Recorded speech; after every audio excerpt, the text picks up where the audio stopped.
Salut à chacun et chacune. Vous êtes sur la fréquence de la parole. Ici c'est votre hôte, encore très heureux, M. Skipanda. Et ce matin, j'aimerais vous parler d'une thématique euh, que j'ai eu à cœur. Cela s'intitule Le bon berger contre le loup. Le bon berger contre le loup ou le bon berger contre le mercenaire. Le texte de base, on le prend, c'est Jean 10, versets 11 à 13. Jean 10. Jean 10, les versets 11 à 13. Voici ce qu'il dit ici dans sa parole. Je suis le bon berger donne sa vie pour ses brebis. Mais le mercenaire, qui n'est pas le berger et à qui n'appartient pas les brebis, voit venir le loup, abandonne les brebis et prend la fuite, et le loup les ravit et les disperse. Le mercenaire s'enfuit parce qu'il est mercenaire et qu'il ne se met point en peine des brebis. Je suis le bon berger. On va compter un peu au verset 14 qui dit: je connais mes brebis et elles me connaissent. Comme le Père, verset 15, comme le Père me connaît et comme je connais le Père, je donne ma vie pour mes brebis. Amen. Et encore un autre, on va continuer encore au verset 16 pour finir notre lecture. Il dit: j'ai encore d'autres brebis qui ne sont pas de cette bergerie. Celles-là, il faut que je les amène. Elles entendront ma voix et il y aura un seul troupeau, un seul berger. Amen. Ici, on voit Jésus-Christ qui se présente comme le bon berger. Jésus-Christ, il est le bon berger. Jésus-Christ est celui qui est venu sur la terre pour se sacrifier pour nous. Il s'est sacrifié sur la terre afin que nous ayons le salut. Il s'est sacrifié. Il s'est sacrifié afin que nous puissions être enseignés par lui, afin que nous puissions recevoir la parole qui vient de lui. Et là, ça va être très important. C'est très important de reconnaître la voix de son berger. Pourquoi je parle de cette thématique? Parce qu'aujourd'hui, nous voyons un petit peu que dans le corps de Christ, il y a des bons bergers et des mauvais bergers. Les mauvais bergers sont là pourquoi? On va dire le mercenaire comme la thématique de notre thème. Pourquoi ils sont là? Pourquoi ils sont là? Les mercenaires. Ils sont là pour leur poche. Ils sont là pour satisfaire leurs propres besoins en dépend des besoins des autres. Un bon berger est là pour se sacrifier pour ses brebis. Un bon berger, il est là pour prendre soin. Un bon berger est même prêt à se salir les mains pour que les brebis soient en bonne santé. C'est ça un bon berger. Un bon berger prend soin de ses brebis. Mais si un bon berger ne prend pas soin, si un mercenaire ne prend pas soin de ses brebis, il est redevable. Parce que dans les temps de la fin, nous sommes déjà dans le temps de la fin, mais au jour du jugement, il va y avoir vraiment une sentence, comment je veux dire, il y aura vraiment des comptes à rendre. On va dire, frère un tel, il n'y aura pas de frère, il n'y aura pas de sœur. On va prendre ton prénom, ton nom de famille. On va demander: qu'est-ce que tu as fait du troupeau que je t'ai donné? je te donne telle personne dans tel département afin de fonctionner. Réponds à tes actes. Pourquoi ils ne servent plus le Seigneur? Faut poser de bonnes questions. Ça est très important. Il est très important. Dans le texte que nous avons lu premièrement, dans Jean 10, versets 11 à 13, 11 jusqu'à 16, pour être précis, on voit que il y a encore d'autres brebis qui doivent rentrer dans la bergerie. Et ces brebis qui ne sont pas encore dans la bergerie, ce sont les personnes, les hommes et les femmes qui n'ont pas encore connu Jésus-Christ comme Seigneur et Sauveur. Et quand nous, en tant que chrétiens, nous prenons notre responsabilité d'aller annoncer l'évangile autour de soi et amener les brebis dans la maison de Dieu, vous allez voir que le Seigneur va vraiment vous bénir abondamment. C'est quoi il est important? Chaque moment, il est important d'évangéliser. D'évangéliser d'une manière comme d'une autre. Que ce soit au travers YouTube, que ce soit au travers Facebook, que ce soit au travers Instagram, que ce soit au travers TikTok, que ce soit au travers les podcasts, que ce soit au travers Snapchat, que ce soit au travers Telegram, que ce soit au travers Twitter, que ce soit au travers toutes les plateformes Twitch, toutes ces choses qui peuvent être utilisées pour l'évangélisation. Peut-être d'autres personnes, à manière d'évangéliser, ils vont aller dans la rue. Dans la rue, ils vont aller prêcher aux hommes et aux femmes. Alors, j'aimerais dire ceci à quelqu'un. Prenons à cœur l'évangélisation. Prêchons la parole. Mais pendant que nous prêchons, nous qui prêchons, nous faire très attention aussi par rapport à notre propre vie. Il faut que la qualité de notre vie puisse refléter ce qu'on dit. Il ne faut pas prêcher des choses que nous ne faisons pas. Il ne faut pas dire, voilà, d'abandonner le péché, tandis que toi, tu n'as pas abandonné le péché. Surtout que, en ce mois-ci, avec l'église locale d'où je dépends, nous parlons de la restauration de la gestion, dans laquelle nous devons restaurer la relation avec notre Père Céleste. Parce qu'il y a des choses qui sont dans notre chemin qui font en sorte que nous ne pouvons pas bénéficier de la bénédiction de Dieu parce que nous vivons mal notre vie, parce que nous vivons dans le péché, nous sommes des choses qu'il ne faut pas. Alors il est nécessaire pour un enfant de Dieu de vivre la sainteté, la sanctification, la pureté et la consécration conséquente afin d'être un outil puissant entre les mains du Seigneur. Et détruire toutes les malédictions qui ont été entrées dans la maison et qui ont causé des dégâts dans la vie de tous les jours. Quelle est la caractéristique d'un bon berger? Au verset 11, on a la première caractéristique. Le bon berger donne sa vie pour ses brebis. Ça veut dire qu'un bon berger est celui qui se sacrifie. Il n'est pas celui qui va chercher sa propre gloire. Il va tout faire pour que les hommes et les femmes qui l'entourent soient en bonne santé, puissent être en paix. C'est ça le rôle d'un bon berger. Première caractéristique. La deuxième caractéristique d'un berger, c'est connaître ses brebis. Ça veut dire qu'il y a une relation entre le berger et les brebis. S'il n'y a pas de relation entre le berger et les brebis, c'est problématique.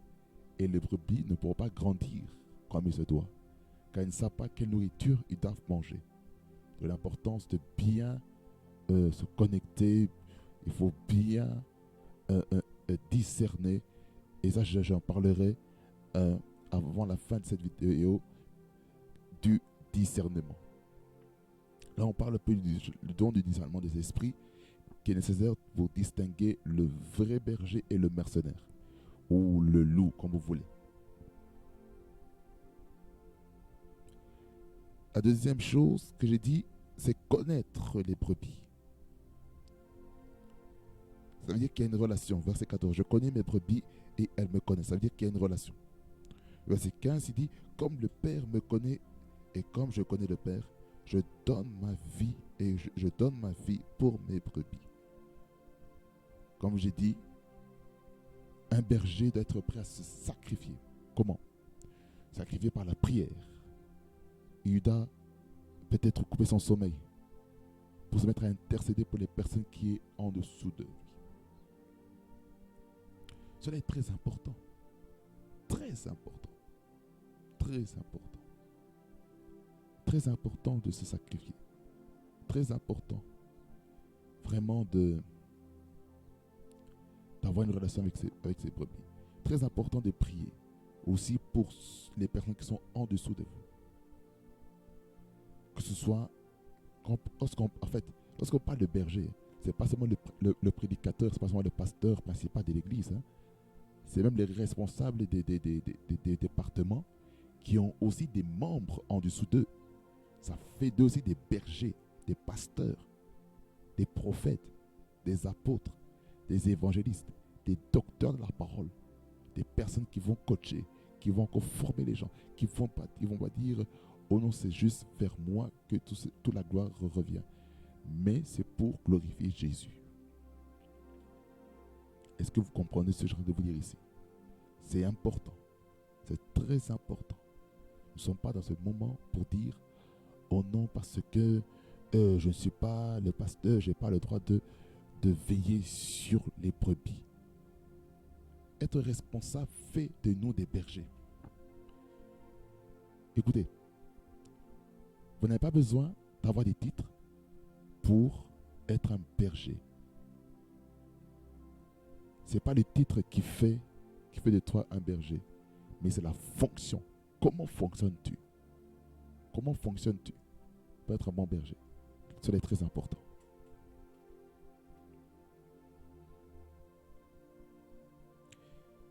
Une autre caractéristique d'un berger, il se soucie du bien-être de ses brebis. Le verset 16 dit, j'ai encore d'autres brebis qui ne sont pas de cette bergerie. Et celles-là, il faut que je les amène. C'est-à-dire qu'il faut avoir des soucis pour les âmes, des soucis pour ceux qui ne connaissent pas le Seigneur. Elles entendront ma voix. Ça veut dire qu'il y a des personnes que Dieu va diriger vers vous et qui vont reconnaître votre voix. On peut prêcher dans un pays, mais le problème est que les gens ne reconnaîtront pas ta voix parce que ces personnes-là ne te sont pas destinées. Ce n'est pas ta cible. Est-ce que vous comprenez? Il y a certaines personnes qu'on prêche la parole, que ce n'est pas à toi d'y aller. Peut-être tu vois une jeune fille, mais en tant que jeune homme, c'est compliqué. C'est ça qu'il faut prêcher à deux. C'est ça que Jésus-Christ, lorsqu'il a envoyé les 70 disciples, il les a repartis deux par deux. C'est-à-dire qu'il y avait 35 pères des disciples. Ils sont répandus dans tout le pays d'Israël, en particulier dans la ville de Jérusalem, qui allaient de lieu en lieu, faisant du bien et chassant les esprits impurs et tout ça. Et lorsqu'ils sont revenus, avec un témoignage, action de grâce, dit voilà, même les démons sont soumis en ton nom. Et puis Jésus-Christ a dit que ne vous réjouissez pas que les démons se soumettent à votre nom, mais réjouissez-vous que votre nom est écrit dans le livre de vie. Cela est très important. C'est ça la caractéristique d'un berger. Maintenant, quelle est la caractéristique maintenant d'un mercenaire ou d'un loup ravisseur qui s'habille en un lion et en l'ange de lumière? Le verset 12, ça commence. Mais le mercenaire qui n'est pas le berger et à qui n'appartient pas les brebis voit venir un loup et abandonne les brebis. Premièrement, et il ne soucie pas les autres. C'est lorsque les brebis ont un problème, il les laisse se démerder. Excusez-moi l'expression. Il les laisse se débrouiller. Dit, je n'ai rien à faire de ça, c'est pas ma responsabilité. C'est-à-dire qu'il ne se sent pas responsable. Il est irresponsable. C'est ça un mercenaire. Première caractéristique. Abandonne les brebis et prend la fuite. Ça veut dire que le mercenaire, en fait, n'est pas réellement appelé à prendre soin des brebis. Il n'a pas un appel. Beaucoup d'entre nous, nous prenons l'appel d'un prédicateur, d'un berger, mais nous ne sommes pas un berger, nous ne sommes pas appelés. Lorsque les tempêtes arrivent, là, ce qui se passe vraiment, on va se dire, oh non, qu'est-ce qui m'a pris d'être là? Pourquoi? Parce que tu as voulu prendre la responsabilité, prendre le ministère, la fonction que tu n'étais pas censé avoir. Et ce qui fait maintenant que tu sèches. Tu sèches dans ton ministère. Ça, il est important. Il est important en tant qu'enfant de Dieu de savoir dans quoi le Seigneur nous appelle. Ici, on parle du mercenaire qui prend sa fuite, qui ne prend pas ses responsabilités, qui se dit, aïe, ici c'est chaud, je quitte la vie pastorale. Je quitte la vie apostolique. Je vis la vie prophétique. Je vis la vie évangélique. Je quitte la vie doctorale. Je quitte la vie diaconale. Je quitte la vie d'un responsable, d'un leader. Pourquoi? Parce que je sens que je ne peux pas supporter ça. Parce que je ne suis pas équipé pour cela. Écoutez, ne mettons pas en position de leadership les personnes qui ne sont pas prévues pour. Il faut prier. Il ne faut pas mettre les gens dans les départements par émotion. Il est important d'écouter la voix de l'Esprit. C'est pour ça que pour la consécration de l'apôtre Paul et de Barnabas, il a fallu qu'ils soient en prière.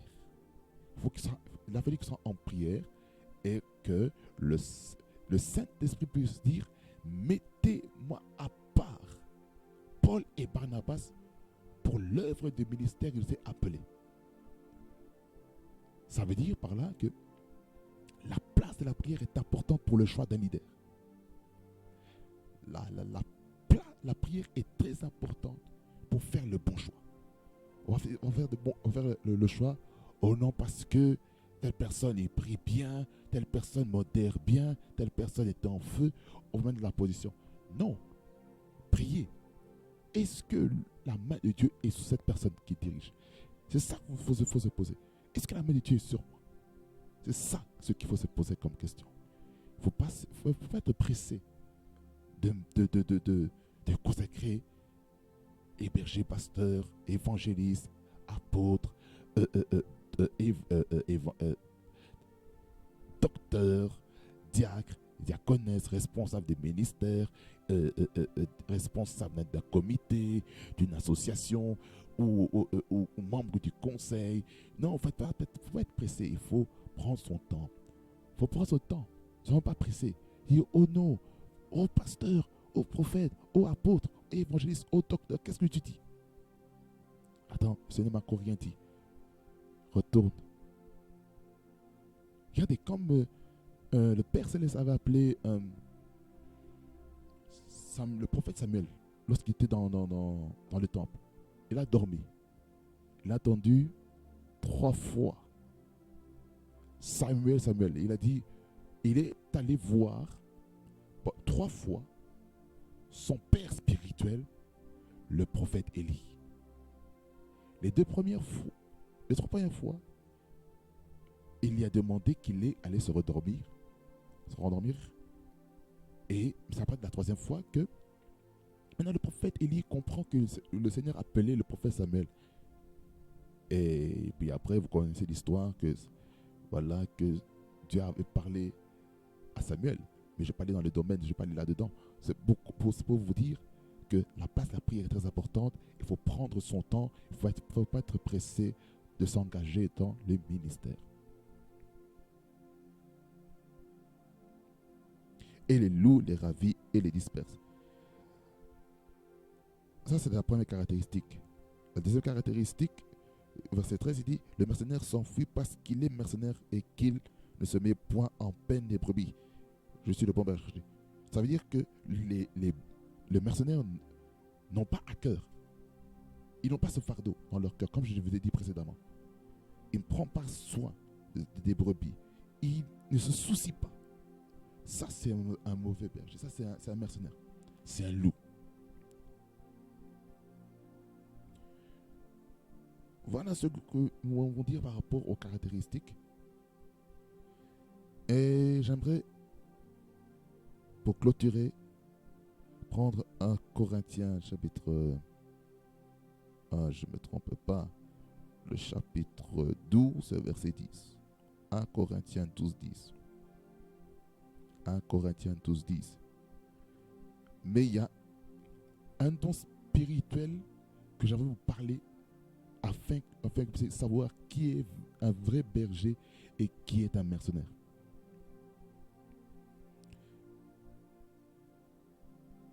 Là, je vais utiliser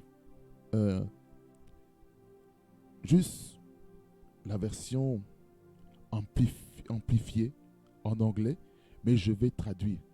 Je ne vais pas lire tout le... Je vais lire comme je vais lire que le don qui nous intéresse aujourd'hui. C'est sur le discernement des esprits. Qu'est-ce que le discernement des esprits? Le discernement des esprits, c'est l'habilité de distinguer le son, la sainte doctrine, de la doctrine qui trompe, ou la doctrine trompeuse, des religions qui sont faites par les hommes et les cultes. C'est ça, le don de discernement des esprits. Nous devons avoir le don des esprits. Il est important, en tant qu'enfant de Dieu, d'avoir le don de discernement des esprits pour discerner si cette personne est réellement de Dieu ou si cette personne est envoyée par le diable. Savoir, c'est pas seulement le diable, savoir est-ce que ce qu'il dit c'est vrai. C'est pour ça qu'il est important dans ton combat de Dieu d'être des chrétiens comme le chrétien de Béret qui vérifie les Écritures et qui disait j'ai lu les Écritures, ce que les apôtres, les enseignants disent, c'est la vérité. C'est ça ce que nous devons faire. Voilà, c'en est fini pour aujourd'hui. Que le Seigneur vraiment nous fasse beaucoup de bien ce matin et qu'il nous aide vraiment à appliquer sa parole. Ça est très important. Soyons des bergers qui prenons soin des brebis. Que le Seigneur vous abondamment et fasse beaucoup de bien. Je vais une courte prière maintenant. Père éternel, Dieu de grâce, je prie maintenant pour ta parole qui est la vérité. Cette parole qui bouleverse, cette parole qui amène à quoi la vie. Ce matin, ou cet après-midi, ou ce soir, peu importe le moment où mon frère, ma soeur suivra cette vidéo, je prie, Seigneur, que tu aides à être des bons bergers, des hommes et des femmes qui prennent soin des brebis, qui ont de la peine, qui ont le fardeau pour les âmes, qui ont le souci pour la croissance spirituelle des brebis. Et je prie que s'il y a quelqu'un qui était sous un mercenaire, qui puisse quitter le mercenaire et se rediriger avec ton Saint-Esprit vers les bons bergers qui sont prêts à prendre soin de cette personne. Seigneur, je prie pour la guérison de l'âme de toutes personnes qui ont été trompées, qui ont été détruites par les mercenaires, par les loups ravisseurs qui sont habillés en anges de lumière. Au nom de Jésus, aide chacun. Au nom de Jésus. Merci pour ta grâce et ta faveur qui coule à flot de la vie de mon frère et de ma soeur. Au nom de Jésus-Christ, que j'ainsi prier. Amen. Amen, amen, amen. Que je vous abondamment et qu'il fasse beaucoup de bien. Car on est ensemble. Parce que le roi de gloire fait son entrée. Alors, vous, membres des églises, que le Seigneur vous oriente vers une bonne église où vous allez grandir dans toute sa plénitude. Soyez bénis. Prophétisez sur les fréquences, la fréquence qu'ils amènent près du trône de Dieu. Be blessed. In Jesus' name. Et n'oubliez pas de vous abonner, de liker, de commenter, de partager cette vidéo autour de vous.